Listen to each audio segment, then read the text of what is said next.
Thanks, Julie. Hi, everybody. I'm Mark Aitchison. I'm currently head of music at Droitwich Spa High School, and it's been a good pleasure to work with Deborah and Julie setting this up. And it was with great pleasure that I introduce you to Simon Toyne, who is the Executive Director of Music at the David Ross Education Trust and Malcolm Arnold Academy in Northampton. He has just relinquished the position of President of the Music Teachers Association, and he was on the expert panel that worked towards the model music curriculum, but he did not write it. So without any further ado, I will hand you over to Simon. Great, thank you, Mark, and it's a great pleasure to be with you this afternoon.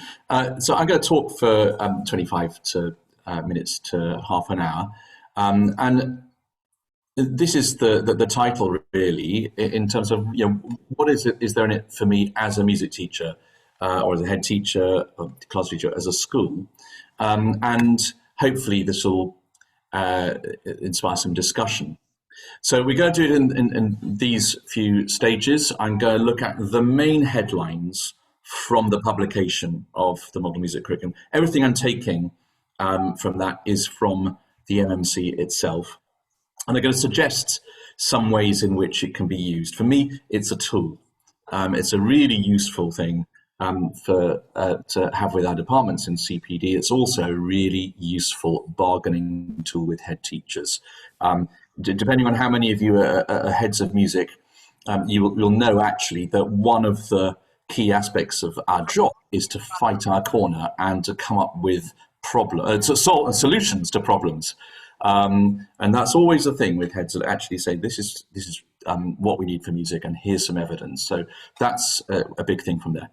I also want to spend 5 to 10 minutes considering what classroom music actually is and what its purpose is. That's quite big.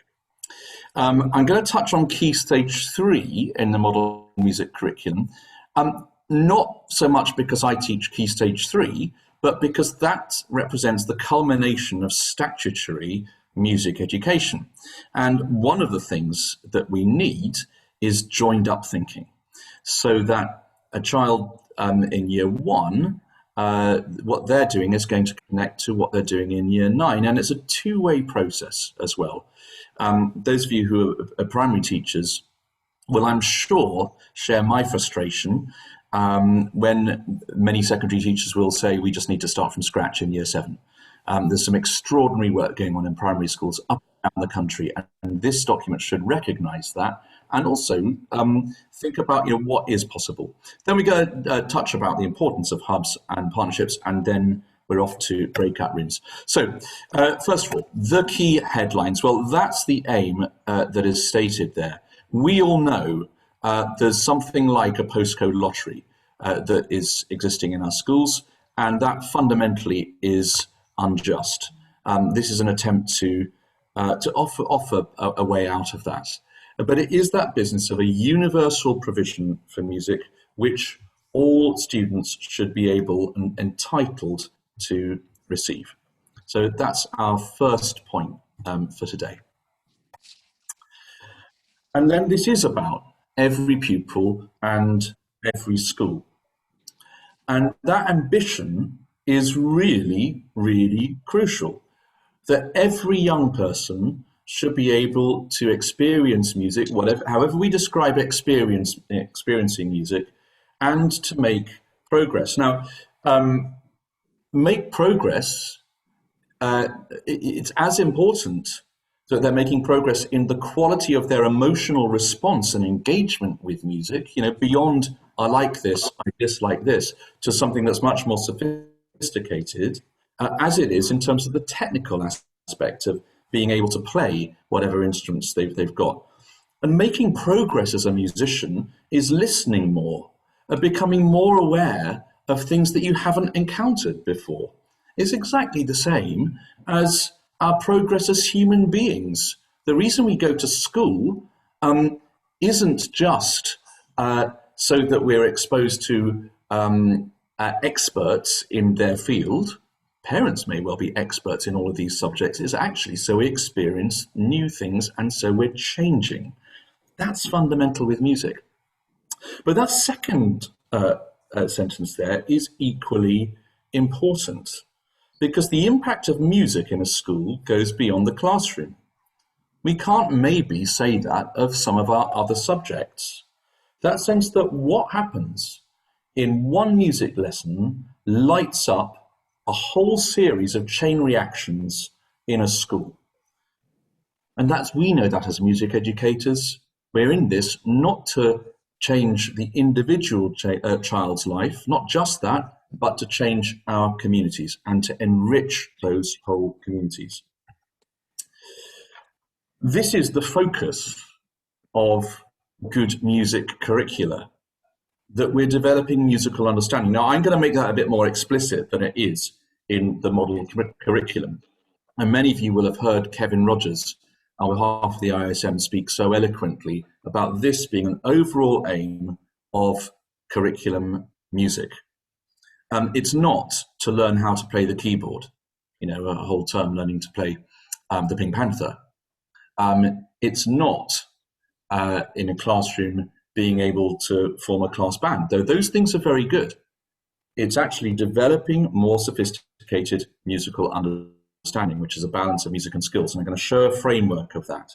So this sense of it being a pathway and being explicit here that our young people have the right to be introduced to staff notation in primary schools.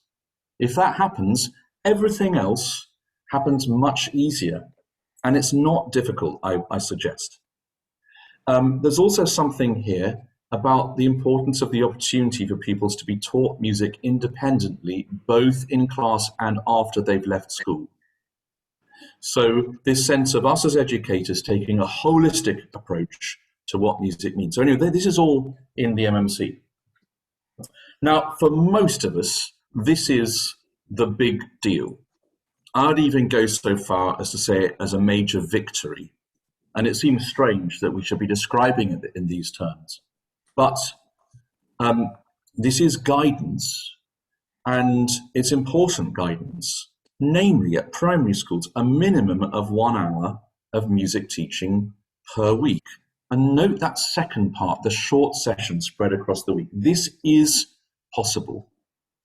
At my Multi Academy Trust, where we have 22 primary schools and 11 secondary schools and 1 special school, that happens in the form of daily music, which was introduced by head teachers as a response to COVID, initially online and now in person. So from last September, everyone is doing music 10 minutes every day. And of course, that 10 minutes naturally spreads. Now, this didn't just happen like that. We invested hugely in CPD over the course of many years with the Voices Foundation. But the argument is you're not taking time out of English or taking time out of maths or taking out time out of history. You're actually enhancing it. And you're making the progress happen in those subjects far stronger. After all, we can't, as adults, keep on doing the same thing all day. We need time to stretch. We need time to move around. We need time to sing, one could argue. That's part of that teaching if it's well directed. This second paragraph is also important, that it's in the National Plan for Music, which is being updated at the moment. Each class should start a whole class instrumental program, which lasts a minimum of 1 term. And there's some discussion about mandatory, but that is in the National Plan as that. A school should be planning about what happens after that. So if they're playing recorders in year 3, for a term, how does that make progress happen in the future? Do we have small groups continuing recorders? Does that move on to wind instruments, et cetera, et cetera? And important, that's on top of the curriculum. And then for Key Stage 3, one of the recommendations of the ISM's report at the State of the Nation in 2019 was to make it explicit that Key Stage 3 lasts for 3 years and that carousel teaching is not acceptable. Well, there we go.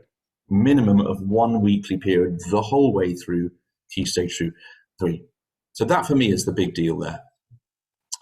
Now, when you look at the detail this is a really important thing, and I don't think it was made clear, if I'm being honest here, in the document, but here we are. We can make it clear that there are listed here these 4 areas of musicianship: singing, listening, composing, performing instrumental performance. The reason singing was treated separately was because that was a recommendation of previous plans, including the State of the Nation. But we take them together. We don't say, right, term 1, you're doing singing, term 2, you're listening, term 3, you're composing. These all operate in well-constructed schemes of learning. What's there is not a scheme of learning. For me, this reads more like a specification. If you teach GCSE, you'll see there's some set works and there's composing. And we as teachers in our departments and our hubs will devise schemes of learning which develop their musical understanding. And then the other thing here is there are some repertoire choices. And again, look, that's the wording there's really important, is there to support teachers. It's not saying you must do that repertoire. But we know that many of us, I've been teaching now for 30 years, we're constantly on the lookout for new repertoire, and we're constantly listening to each other as teachers say, well, actually, this piece worked really well as a way of teaching layered ostinato. Great, okay, so let's use that now. That's the implication of that, but also importantly that listening continues as a major thread running through the curriculum. And then this is very important, that it's non-statutory, but it's a framework, a model. It's there to provide a springboard from which to approach teaching. You may say, right, I read this, but actually what I'm doing at the moment gets huge results in my school and I'm happy with it. Well, that's great. Fantastic. This is not statutory. But to answer the question that might come, well, if it's non-statutory, then what's the point? Well, I think for the last 15 months, with COVID, we've been looking at non-statutory guidance and we've been following it. So I think anything that is a guide is there that can help. So those are the headlines. Let's go back, though, to why classroom music exists, because we know that music in schools means different things to different people, not only between different countries of the world, but between different sectors in this country, and indeed between different schools. For many, it's about developing talent. And we could have a discussion about what that means, but that's for another CPD session. For others, it's developing your instrumental programs so that you've got these bands and ensembles that are at the heart of the school existence and also are an outward face of a school. For some, it's actually about developing the individual. So the grade 8 distinction, the student who's playing in county groups, those who are going to form, as a result of the excellence of your teaching, the next generation of professional musicians. It is important that we look after that. And then we've got a question also about the nature of the financial backing of music in schools. The government gives us it by period count, the number of periods that classroom music will teach. Now, only 6% of students across the country take music at GCSE, and only 5,000 take A-level at the moment. That's out of 300,000 students. That doesn't seem to me to be a very good thing, and it doesn't seem to me to be a very efficient way of employing music teachers, that we say that if you're going from year 7 to 13, the majority of your students are not going to do music. Now, there are ways around this, of course, and that's something that, again, we could address in another session. But these things are all relevant. And what does doing music mean? Is it singing? Is it composing? Developing critical responses? Listening? That activity that unites all of humanity? Well, it is all of these things, and that's important. That's the thing I want to get over here. It's all encompassing. We need everything. Focus on just one at the expense of the other, and we lose the wholeness. Now, Martin Fortley said this at a Westminster Education Forum that we were both speaking about, addressing the fact that there isn't a consensus about this. And the problem about this is that single-handedly drives the inequality of experience and almost arbitrariness of what goes on between schools. I wrote a chapter about this in this. This is a UCL Press book that is open access, so do have a look at it, because in this I address this and answer Martin's point there about why music in schools, and I'm about to do the same thing here. But with this, we need to recognise that there are three separate, though interconnected, areas. And this is what makes music as a school subject unique. And the MMC feeds into this. So Kevin Rogers has stated that there are these three areas: the classroom music, which is the statutory time; instrumental and vocal programs, so your tuition and your ensemble membership; and then your events, so assemblies, concerts, shows, arts weeks, and so on. And we need to get into that middle spot there. So, for example, let's take year 7. How much are year 7 exposed to the art of giving concerts, of performing? Is it in the classroom? Are they singing in assembly?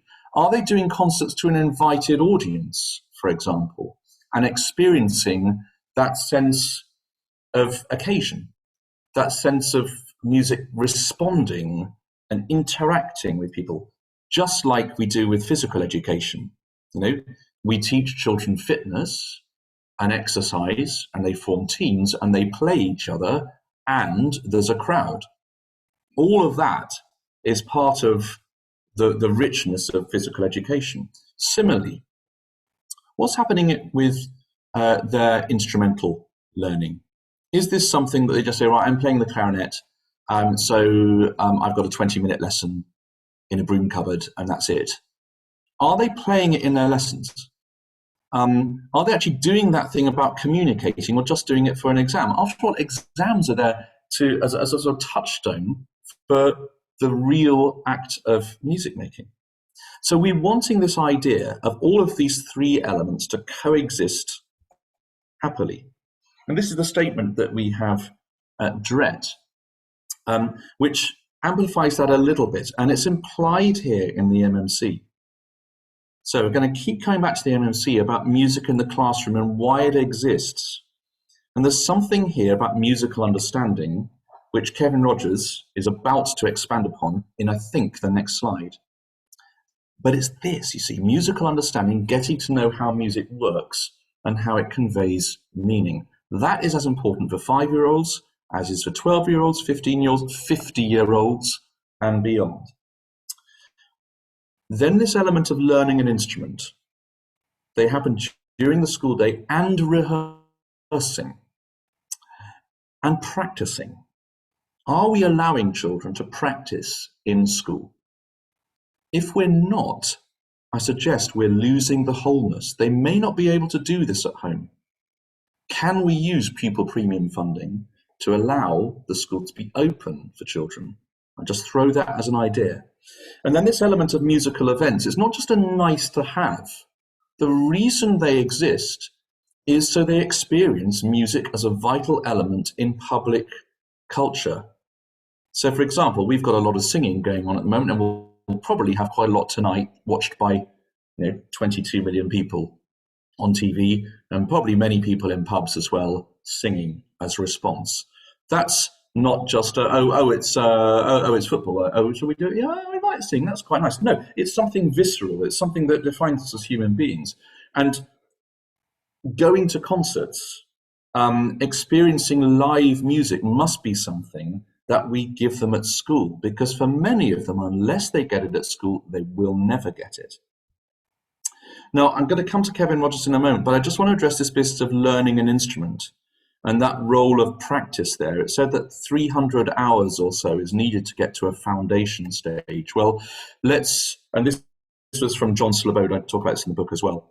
But we break this down a little bit. So let's talk about our instrumental programs, bearing in mind that when we do GCSE and A-level, it is really necessary to gain high grades, to have some fluency on an instrument. Some are very lucky and are able to do it without one-to-one tuition. but most, this is a pattern, isn't it? So you sign them up for 10, 30-minute lessons per term, plus some daily practice. That's what happens. It's only 15 hours, a year of direct tuition. We might call it intervention. Just throw that in. 18 minutes a day. I did a bit of sums on this. I let them have a day off at Christmas, and I've given them a couple of holidays a year in this. But that makes up 300 hours. So it is possible to do it faster than that, of course. Those who are in ensembles, that all counts towards that. If you're singing, that counts. But if it's just a one-to-one experience, that's necessary. Now, the research has shown that each subsequent grade takes a year. So let's say that grade 1 was someone who started in year 7. They've got halfway through year 9 and they've got that. Therefore, it is possible to get in year 10 to grade 2 and year 11 and then beginning of year 12 there. And of course, we all know many children who make progress that's faster than that. And again, that's to do with their wider exposure to music. Don't forget that listening is practice. It's music making if it's targeted listening, as is being in ensembles. But the reason I'm going off on this one for a little bit is to show this, that in the LMC you will see there's something about instrumental programs, because some schools are lucky enough to have one lesson a week for the musicianship curriculum, like another week for a brass band or something like that. They are in the minority, but they're catered for there. But if that's just the sole focus of the curriculum, let's do the maths. We get 38 hours of music per year. That's assuming there aren't any interruptions. So it's probably fewer than that. 30 minutes homework per year, that would give you a maximum of 57 hours of curriculum music a year. So across Key Stage 3, that's that, which is just over half the amount of hours necessary. Now, why I'm making that point here is the learning an instrument as part of the curriculum is a means to an end. Saying that we're going to create fluent musicians from the curriculum alone as it stands is flawed because of the impact of practice that's necessary. If you were to say, right, okay, everyone's staying at school every day and doing practice, then it's probably achievable. But the reason we introduce instruments into the curriculum is to get them handling sound. It's not an abstract theoretical context. It's also this way of translating ideas into sound. So learning how to play chords on a guitar, 3 chords, the primary triads, a lot can be done through that. Because as we know that every pitch can be harmonized by the primary triads. And in fact, many great pop songs have just used those. Now, obviously, we'd start with that in Key Stage 3 particularly, and then develop their love of secondary triads and of extended chords and so on. Similar thing on the keyboard.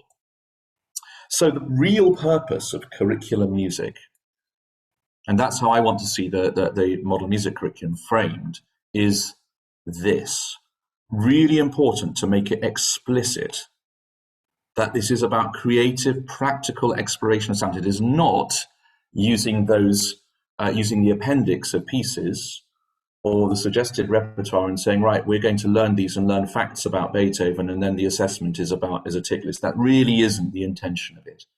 It's about sound before symbol, and it's about learning music through doing it. Now, I just want to amplify this bottom bit here, how music works and the approach to it.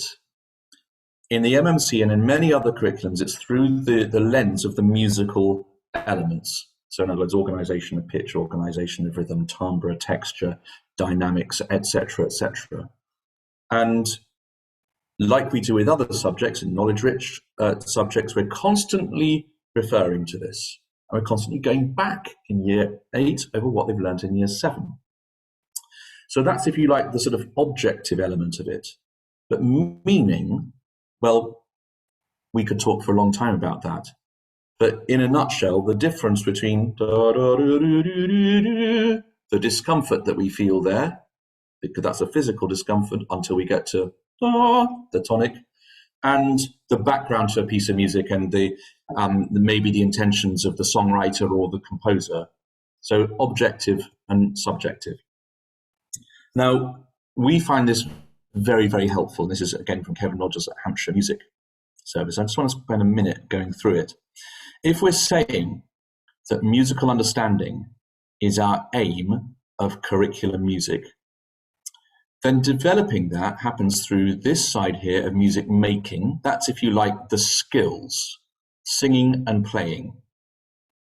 And to learn how to do that, we're teaching them things like how to use the voice, the posture, how to hold a guitar, how to play a keyboard, how to rehearse, how to improvise. We don't just say go and rehearse or go and improvise. We're actually teaching them in stages. We have a framework for that.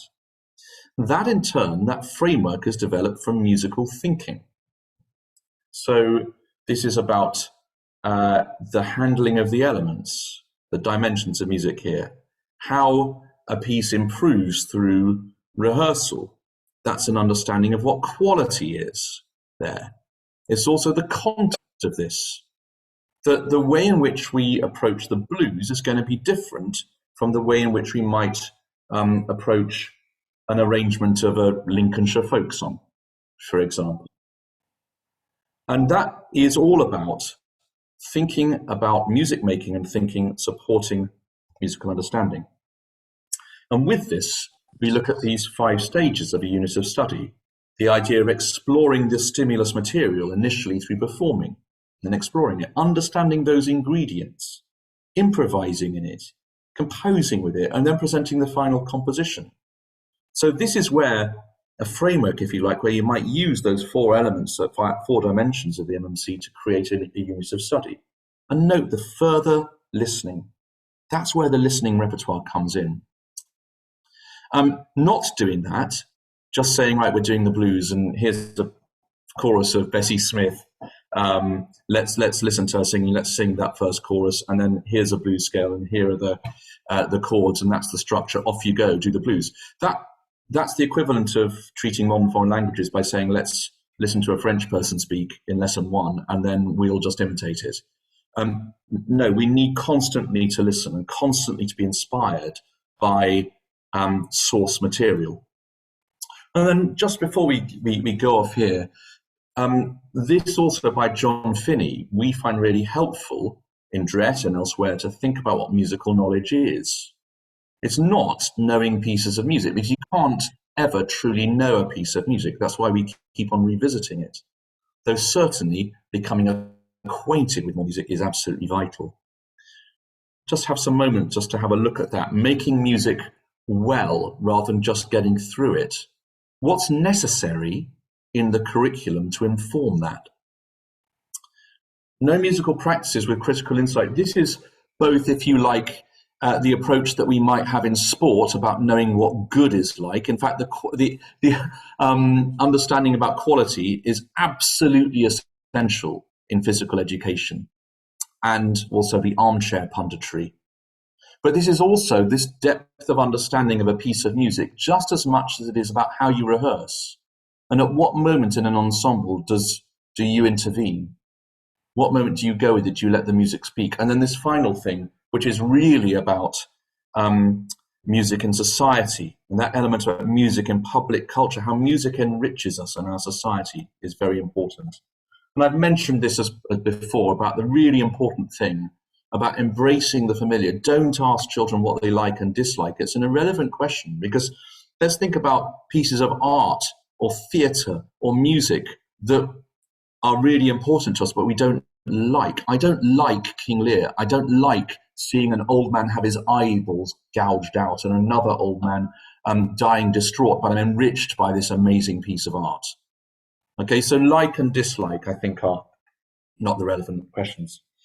Now, I'm just going to scoot through this because I'm aware that most of you are not Key Stage 3, but it is this element of building towards a foundation of musical understanding, and this sense that by the end of these 9 years, they will have gained an oral knowledge of a lot of great musical output. Let's actually embrace that. I mean, after all, children will quite happily devour a box set of 24 episodes of something over a weekend. Are we really saying we can't introduce them to more than 6 pieces of music over a key stage? allow them to explore this. They're going to be engaged with creative process. They will have improvised and composed. This element here of the understanding of how music elements work is very, very important throughout all the year groups. And it then suggests further pathways. This is my last strand on this, which I know Mark will take up in his group there, but it's the same as all key stages. That singing happens regularly, little and often. We teach them vocal health. That's all in there. Some good guidance about singing in there. Repertoire can be used just for the sake of singing as well as connecting with improvising. Listening, this phrase, not just to identify beats in a bar, but actually explore the role of music and its cultural context. Why reggae, for example, is a brilliant question to ask. Not why so much why are we listening to it, though that is relevant. Why are we making it? Why did it emerge? That sense of developing pupils' sense of inquiry about the relationship that society has with music. Now, I must just touch on this before I hand over, which is there is something in the Key Stage 3 model music curriculum, which is a suggestion of focusing on one element of composing throughout a key stage, focusing on, for example, songwriting as your composing, as your means of composing, which will be starting with the idea of melody writing, and then this connection of melody with harmony, and then this sense of developing structure and so on. I find that quite compelling because it takes time, and we want to avoid this sense of the curriculum just being a stamp collection of having just done various different activities in a sort of piecemeal way. For me, I've got to say that I think the big deal about the Key Stage 3 curriculum is an understanding of harmony.